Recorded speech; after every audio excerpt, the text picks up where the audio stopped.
It's Monday the 27th of June, and as such, the day has just been work, and I am now waiting for a Deliveroo.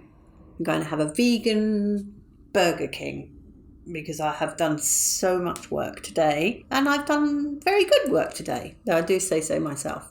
As for the rest of the day, there's very little to say, unlike last night, which was brilliant. Joe Lycett is so very funny. So funny.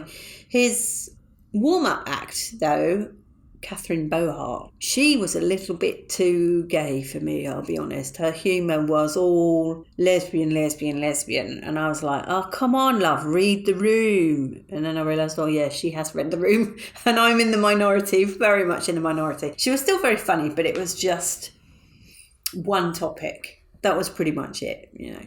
Everything was around her sexuality. And,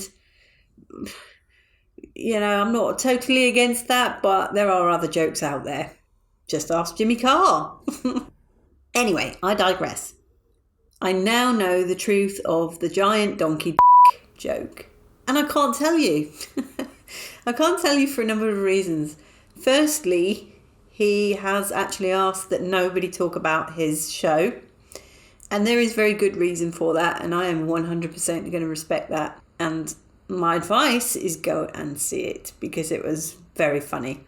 But the other reason I can't really tell you about the joke is it's kind of more of a visual gag. But I am very bemused by the person that reported him to the police for this gag, because part of the gag was him talking about the legal advice that he'd sought in order to be able to do the joke. And you just think, what kind of lunatic realises he's got legal advice, followed legal advice, albeit in a Joe Lycett way, that's all I'm going to say, and then still reports him to the police.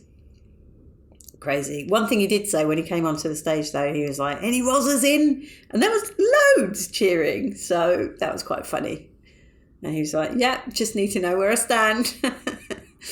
But he also said something later on about, you know, going to prison, and he said, I don't think I would thrive. I think he's right. Much love and gratitude.